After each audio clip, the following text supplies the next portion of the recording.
ఎట్లయినా మన my vocal Jesus channel వాళ్ళందరికీ మా శుభాభివందనాలు. యేసుక్రీస్తు వారు దైవకుమారునిగా భూలోకానికి వచ్చారు. మానవ రక్షణార్థమై పాప ప్రక్షాళన కోసం భూమి మీదకి వచ్చారు. దానికి మరియను కన్యకగా ఉన్నప్పుడు మరియ యొక్క గర్భాన్ని వాడుకున్నారు. మరియ ద్వారా కన్య గర్భాన్ని ఎన్నుకొని జన్మించిన విషయం అందరికీ తెలుసు. కానీ సాధారణ స్త్రీకే పుట్టి ఉండవచ్చు కదా, సాధారణమైన ఆడవాళ్ళలాగా పుట్టి ఉండవచ్చు కదా. బైబిల్లో ప్రవక్తలు పుట్టారు, సాధారణ వాళ్ళకే పుట్టారు. రాజులు పుట్టారు, యాజకులు కూడా పుట్టారు. అందరూ కూడా సాధారణ స్త్రీలకే పుట్టారు కదా. కన్యకు మాత్రమే జన్మించాలి అని ఎందుకు ప్రత్యేకంగా కన్యక ద్వారానే జన్మించడానికి ఏదైనా పరమార్థం ఉందా, ఏదైనా కారణం ఉందా, దానికి సంబంధించిన విషయాలు ఏమైనా ఉన్నాయా అని ఆలోచించాలి. కన్యక గర్భాన మాత్రమే జన్మించడానికి లోతైన విషయాలు, కొన్ని కారణాలు ఈ వీడియోలో వివరిస్తాం. సింపుల్గా అందించడానికి ప్రయత్నం చేస్తాం.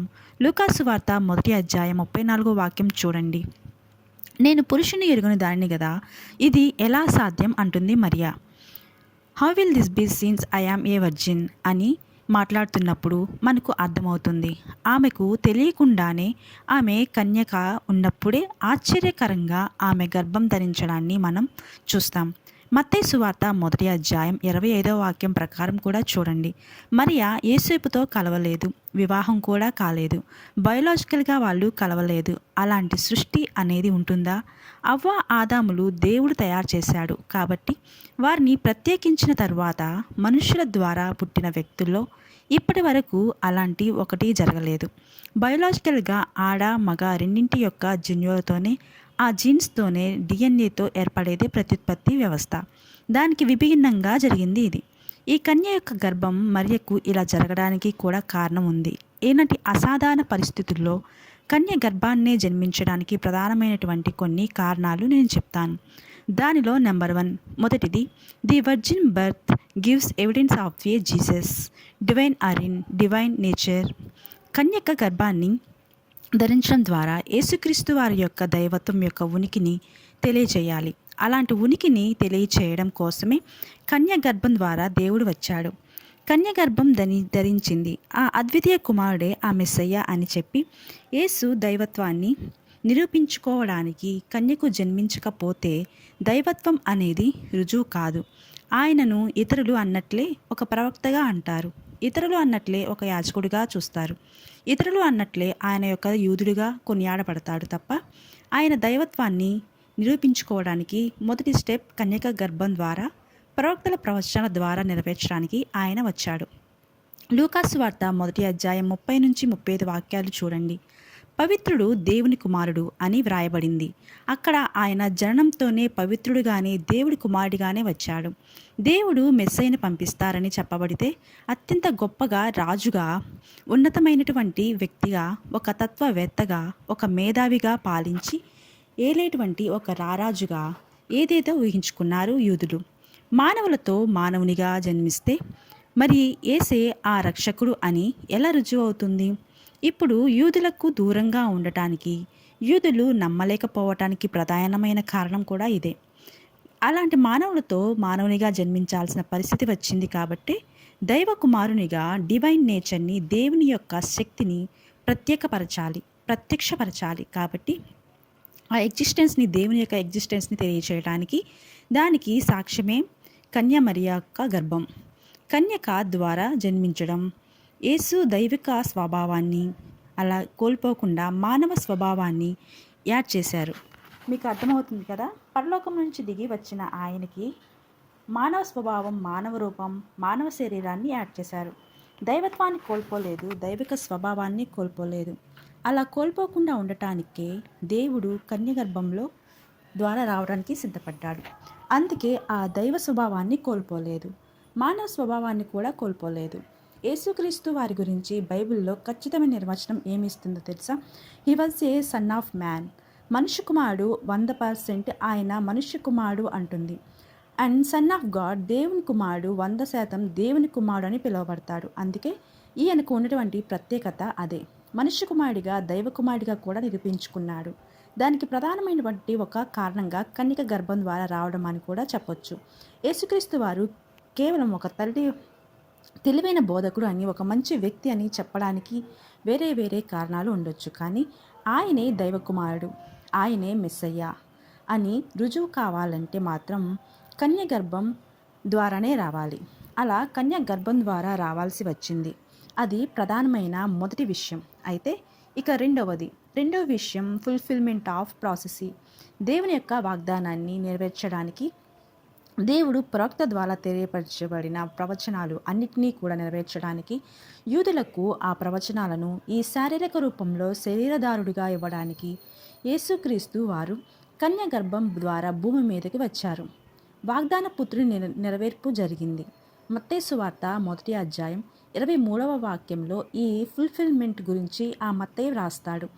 ఆ సువార్తలో ప్రవక్తలు చెప్పినటువంటి ఆ వ్యక్తి ఈయనే అని చెప్పి, ఈయనలో ఈ ఫుల్ఫిల్మెంట్ అనేది, నెరవేర్పు అనేది జరిగింది అని మత్తయి తన సువార్త ద్వారా తెలియచేశాడు. దేవుడు వాగ్దానం చేసిన వాగ్దాన పుత్రుడు ఈయనే, మెస్సియా జన్మిస్తాడు అని వాగ్దాన పుత్రుడి గురించి పాత నిబంధన లేఖనాలన్నీ కూడా ప్రవచనం ద్వారా ప్రవక్తలు తెలియజేశారు. ముఖ్యంగా యేసయ్య గ్రంథం 7వ అధ్యాయం 14వ వాక్యం ప్రకారం కన్యక కుమారుని కంటుంది, ఆయనకి ఇమ్మానుయేలు అని పేరు పెడతారు అనే ప్రవచనం యొక్క చూస్తాం. ఇది క్రీస్తు విషయంలో నెరవేరాలి, కన్యక కుమారుని కనాలి అనే విషయాన్ని పాత నిబంధన భక్తులు కూడా తెలియజేశారు.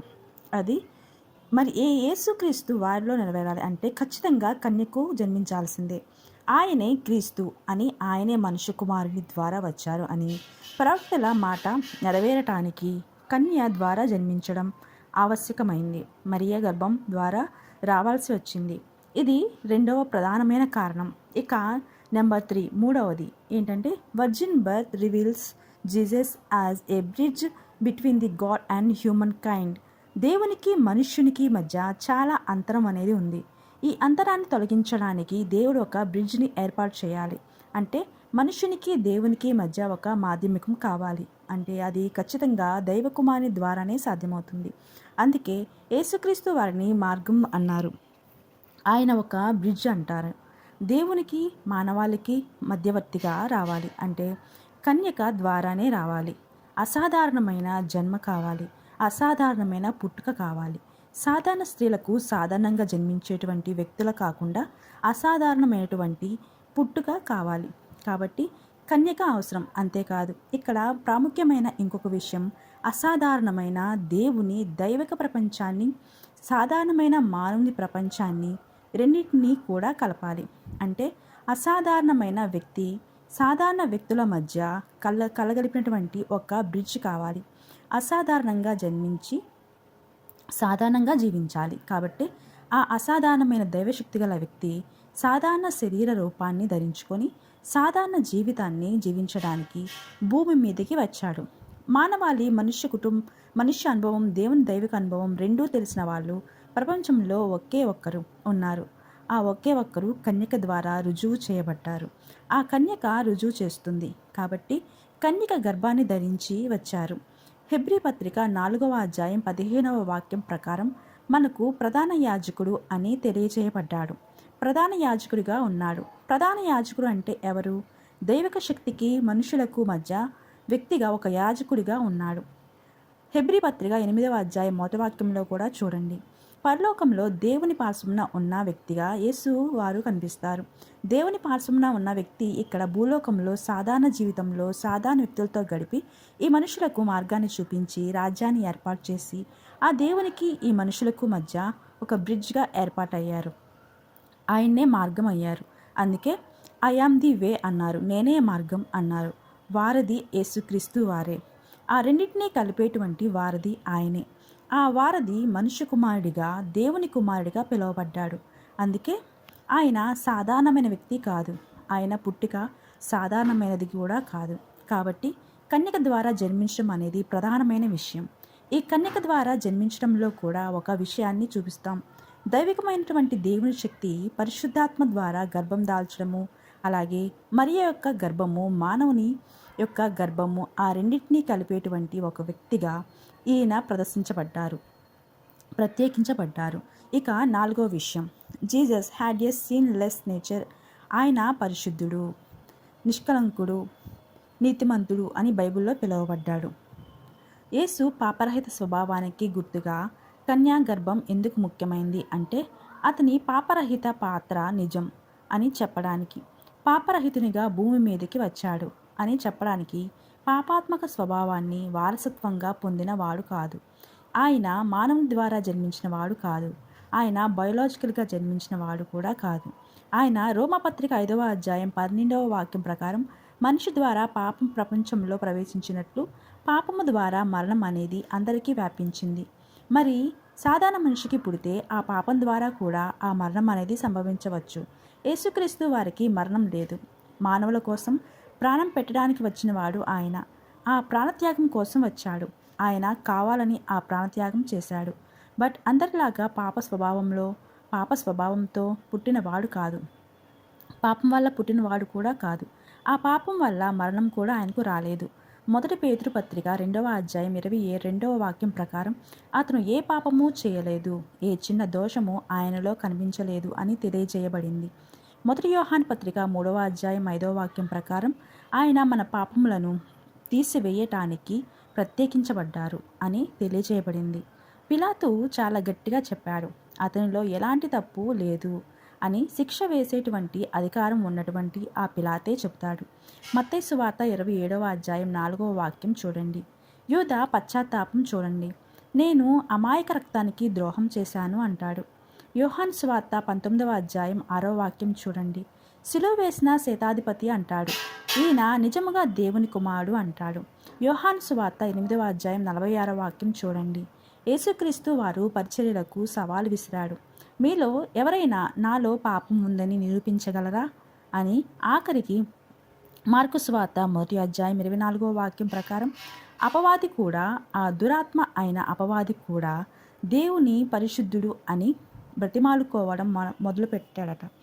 ఆయన ఆ పాపం వల్ల మోసుకొచ్చిన మరణాన్ని స్వీకరించకుండా పాపరహితుడుగా పాపమును విముక్తి చేయడానికి కన్య గర్భము ద్వారా వచ్చారు. ఈయన పాపరహితుడిగా, నీతిమంతుడిగా, పరిశుద్ధుడిగా సింబాలిక్గా చెప్పడానికి పుట్టుకతోనే ఈయన కన్య గర్భం ద్వారా వచ్చి ప్రపంచానికి తెలియచేశాడు. అది సింబాలిక్గా జరిగింది. ఇక నెంబర్ 5, 5వది పర్ఫెక్ట్ ఆఫ్ హోలీ ఆఫరింగ్. ఖచ్చితమైన పరిశుద్ధ బలి అర్పించబడాలి.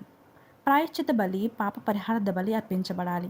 దానికి సాక్ష్యంగా ఉంది అని పుట్టుక పాపానికి ప్రాయశ్చిత్తం చేయగలిగినటువంటి బలి అనేది ఒకటి ఉంది. అది కేవలం పరిపూర్ణమైనటువంటి బలిగా ఉండాలి.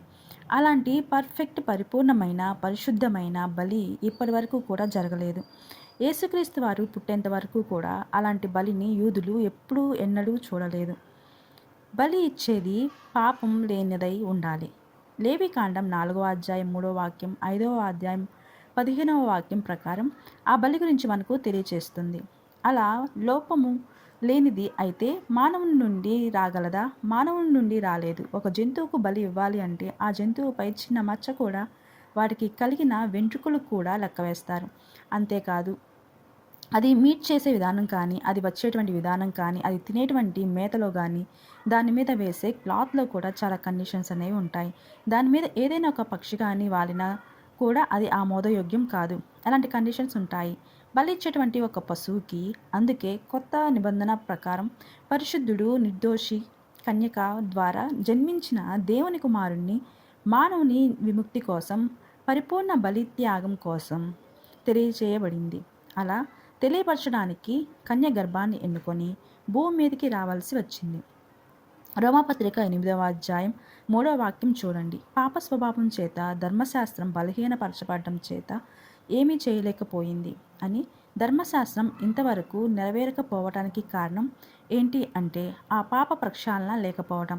ఇంతవరకు కలగకపోవడానికి కారణం ఏంటి అంటే అదే, దేవుడు తన కుమారుణ్ణి పాప పరిహారార్థ బలిగా పంపించాడు కాబట్టే ఆ పాపాన్ని ఖండించాడు. అందుకే దేవుని గురించి బైబిల్ అంతటా కూడా పరిశుద్ధుడు, పరిశుద్ధుడు, పరిశుద్ధుడు అని వ్రాయబడింది. నీతిమంతుడు అని వ్రాయబడింది. ఆ పాపరహిత పరిశుద్ధత ద్వారానే విమోచన ధనం చెల్లించడానికి కన్య ద్వారా రావాల్సి వచ్చింది. మరియ ద్వారా, కన్యకగా ఉన్న మరియ ద్వారా భూలోకానికి వచ్చి పాపరహితుడిగా, పాప పరిహారార్థ బలిగా ఆయన చెల్లించబడ్డాడు. అందుకే బయోలాజికల్గా రాలేదు, కన్యక ద్వారా వచ్చాడు. ఇందుకోసమే ఆ బలి కోసం పర్ఫెక్ట్ బలి ఎప్పుడు ఇవ్వబడింది. పాప పరిహారార్థ ప్రాయశ్చిత్త బలి ఖచ్చితమైన పరిశుద్ధమైన పర్ఫెక్ట్ బలి జరిగింది. అందరూ విమోచించబడ్డారు. ఇక నెంబర్ 6 ఆరో విషయం, జీసస్ యూనిక్. ఆయన ఉన్నతమైనటువంటి ప్రత్యేకతను తెలియచేయడానికి, ఆయన యొక్క యూనిక్నెస్ని తెలియచేయడానికి కన్యక గర్భం ద్వారా వచ్చారు. కన్యక గర్భం నుండి భూలోకంలో ఒక రివైవల్ తెచ్చారు. లోకాన్ని వెలుగు మార్గంలో నడిపించేటువంటి మెస్సయ్య యేసు. ఇది యేసు యొక్క ప్రత్యేకతను చూపిస్తుంది. కన్య ద్వారా యేసు విశిష్టతను తెలియజేస్తుంది. యేసులాగా మరెవరు కూడా లోకంలోనికి రాలేదు. ప్రపంచంలో అలాంటి ప్రత్యేక సందర్భం మరొకటి లేదు. అతని అద్భుతమైన స్వభావం, జీవితం అంతా కొనసాగింది. ఆయన పుట్టుక ఒక అద్భుతం. ఆయన పరిచర్యలో కూడా అనేక అద్భుతాలు ఉన్నాయి. అద్భుతంగా పాపరహిత జీవితాన్ని కొనసాగించాడు. ఆయన నిష్క్రమణ వరకు కూడా, ఆరోహణం వరకు కూడా ఆయన ఒక అద్భుతంగానే వెలిగాడు. ఆ ప్రత్యేకత ఎవరికీ ఉండదు. ఆ యూనిక్నెస్ మాత్రం యేసుక్రీస్తు వారిలో మాత్రమే కనపడుతుంది. ఇక లాస్ట్ నెంబర్ 7 ఏడవది, virgin birth shows God's love. దేవుడు లోకాన్ని ఎంతో ప్రేమించాడు కాబట్టి తన కుమారుని ఈ లోకానికి ఇచ్చాడు. తన కుమారుని భూమి మీదకి పంపించాడు. ఆయన మానవులను ప్రేమించిన విషయాన్ని ఎన్నో విషయాల్లో మనం చూస్తాం, ఎన్నో విషయాల్లో వర్ణిస్తాం. మరియ విషయంలో కూడా దేవుడు ఆమె పట్ల ప్రేమ చూపించాడు. అదొక ఎగ్జాంపుల్. దైవకుమారుడు కన్యకు జన్మించాలి అని మరియ గర్భం ఎన్నుకొని కన్యకగా ఉన్నప్పుడే బిడ్డను ప్రసవిస్తే అది లోకానికి ఎంత అవమానకరం. యూదుల చట్టం ప్రకారం రాళ్లతో కొట్టి చంపేస్తారు. కుటుంబం వివక్షను ఎదుర్కొంటుంది. సమాజం వెలివేస్తుంది. మరియను వ్యభిచార ముద్ర వేసి చితక్కొడతారు. అలా అని వివాహం అయ్యి కాపురం చేసి సాధారణ మానవుల వల్లే పుడితే ముందు చెప్పిన విషయాలకు అన్నీ కూడా, ఈ 6 విషయాలన్నిటికీ కూడా అర్థం అనేది ఉండదు. ఆయన కూడా దైవద్భుతునిగా కాకుండా సాధారణ మానవుల్లాగా, ప్రవక్తలాగా, ఒక మంచి వ్యక్తిలాగా, రోమా ప్రభుత్వానికి విరోధిలాగా మిగిలిపోతాడు. అలా మిగిలిపోతాడు తప్ప దైవత్వం అనే యూదులు ఎప్పటికీ నమ్మరు. సో కన్యక ఒక అమ్మాయి జీవితం నాశనం చేయకూడదు, వివాహం అయిన తర్వాత పుట్టకూడదు. కాబట్టే ఏం చేయాలి? నిశ్చితార్థమయ్యి వివాహానికి సిద్ధంగా ఉన్న మహిళను ఎన్నుకున్నాడు. ఇప్పుడు గర్భం విషయం తుది నిర్ణయం అనేది, తుది తీర్పు అనేది ఎవరికి? యేసోపుది. కాబట్టి దేవుడు యేసోపును కూడా కనిపించాడు, దేవదూత చేత చెప్పించాడు. అలా వారి జీవితాలు నాశనం కాలేదు. నాశనం కాకూడదని వారిని చంపలేదు, శిక్షించలేదు. వారు చంపబడలేదు, వారి మీద ముద్ర పడలేదు. ఆ కన్య గర్భం వారికి దీవెన, వారికి ఆశీర్వాదాలతో పాటు లోకానికి రక్షకుడిని మోసుకొచ్చింది. దేవుడు ఎంతలా ప్రేమిస్తాడు అనే దానికి ఇది కూడా ఒక ఎగ్జాంపుల్. ఆ స్త్రీని ఎన్నుకొని వదిలేయకుండా వారి క్షేమం కోసం కూడా ఆలోచించారు. అలాంటి దైవిక స్వభావం అనేది, దేవుని ప్రేమ అనేది మనకు తెలియపరచబడుతుంది. ఇది కూడా ఒక ఎగ్జాంపుల్. మరియా యేసోపు విషయంలో దేవుని ప్రేమ ఇదొక ఎగ్జాంపుల్. ఇలా ఎల్లకాలము దేవుడు ప్రేమిస్తాడు. కన్యక గర్భం దీనత్వానికి గుర్తు. కన్యక గర్భం పరమందు దైవం ఫలదీకరణం చెంది గర్భంలో ఆత్మ ద్వారా 9 నెలలు ఎదిగి భూమి మీదకి వచ్చారు. సాధారణ జీవితం జీవించారు. దేవునికి మానవునికి మధ్య ఈ వారధిని నిర్మించాడు.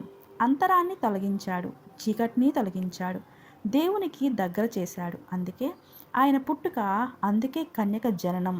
అలా 1 కాదు 2 కాదు, కన్య మరియ గర్భం ద్వారా ఈ విషయాలు మనం పరిశీలించాలి. ఆయన పరిపూర్ణతకు సాదృశ్యంగా ఆయన పాపరాహితుడని, పాపం ద్వారా రాలేదు అని తెలియచెప్పడమే ఆ కన్యక గర్భం. ఆయన దైవత్వాన్ని నిరూపించే విధంగా పరిపూర్ణ మానవుడిగా, పరిపూర్ణ దేవుడిగా నిరూపించుకోవడానికి, దైవత్వాన్ని మానవత్వాన్ని నిరూపించుకొని పుట్టినటువంటి వ్యక్తిగా కన్యక గర్భం ద్వారా యేసుక్రీస్తు వారు పుట్టారు. ఆ దైవకుమారుడు లోకరక్షకుడు. ఒక కన్యక ద్వారా మరియ గర్భం ద్వారా ఈ భూలోకానికి రావటానికి ఇవి కారణాలు. సో ఎలాంటి కారణాలతో యేసుక్రీస్తు వారు కన్యను మరియను ఎన్నుకొని భూమి మీదకి వచ్చాడు? దానికి యేసోపు కూడా సహాయం చేయాలి. కాబట్టి వారిద్దరిని ఆశీర్వదించి దేవుడు నడిపించాడు. యేసోపును కూడా బలపరిచాడు. ఇద్దరు కూడా ఆ తర్వాత దేవుని చేత నడిపింపబడ్డారు. సో కన్యక ద్వారా మరియ ద్వారా రావటానికి దేవునికి ఉన్నటువంటి బైబిల్ చెప్పినటువంటి ప్రధానమైనటువంటి కారణాలుగా ఇవన్నీ మనం చూస్తాం. చరిత్రలో చూసిన, సమాజంలో చూసిన, చారిత్రక అంశాల్లో చూసిన, దైవిక అంశాల్లో, ఆత్మీయతలో చూసినప్పటికీ కూడా యేసుక్రీస్తు వారి ప్రత్యేకత అదే. కన్య ద్వారానే యేసుక్రీస్తు వారు భూమి మీదకి రావటానికి ప్రధానమైన కారణాలు ఇవన్నీ చక్కగా మీకు అర్థమయ్యాయి అనుకుంటున్నాను. Praise lord.